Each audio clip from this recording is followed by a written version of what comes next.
L'onction est en relation étroite, d'une part avec la vocation et d'autre part avec l'action ou l'activité qui en découle. Nous pouvons en venir maintenant au point particulier sur lequel Dieu cherche à fixer notre attention. Et tout d'abord, sans sortir des généralités, il y a une chose qui nous paraît claire, c'est que le dessein de Dieu a des aspects infinis et offre à notre action presque autant de possibilités différentes qu'il y a de croyants pour le réaliser. Le plan de Dieu peut exiger de celui-ci qu'il travaille dans une fabrique, de celui-là qu'il reste à son atelier, de cet autre qu'il enseigne à l'école, d'un autre encore qu'il consacre tout son temps au ministère de la parole auprès ou au loin. Nous pourrions ainsi passer en revue toutes les vocations que les enfants de Dieu sont appelés à remplir sur cette terre et découvrir que chacune d'elles est en relation d'une sorte ou d'une autre avec un des aspects du plan éternel de Dieu. À condition, naturellement, que les intéressés soient à la place qu'ils occupent de par la volonté de Dieu. Il en résulte que chacun d'eux peut avoir et doit avoir une pleine bénédiction de Dieu s'il est à sa place dans une école, dans une usine ou dans un ménage. À cet égard-là, celui qui travaille dans ce qu'on est convenu d'appeler le ministère n'est pas plus favorisé que les autres. L'onction, bien aimée, peut aller à la cuisine, à la ferme, n'importe où, pourvu que ce soit Dieu qui nous ait appelés à la place où nous sommes. L'onction n'est pas moins indispensable là que dans n'importe quelle autre situation.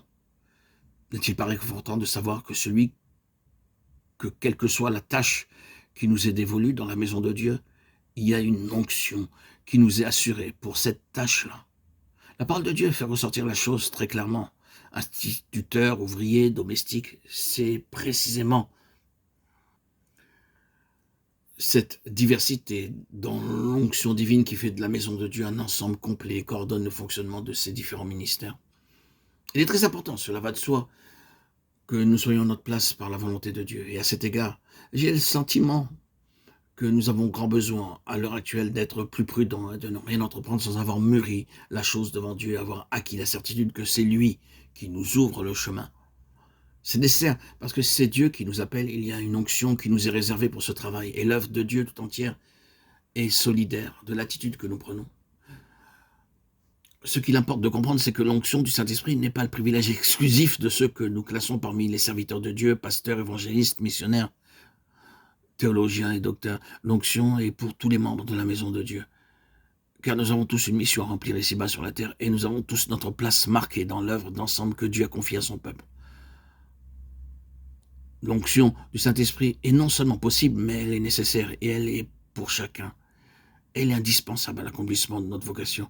Car, quelle que soit la part que Dieu nous ait faite en matière de vocation terrestre, il y a une vocation céleste distincte pour chacun de nous, cachée sous les dehors quelconque d'un travail sans apparence. Il y a quelque chose qui est de Dieu dans notre vocation terrestre, quelle qu'elle soit, pourvu, naturellement, que nous ayons laissé Dieu nous choisir notre lot.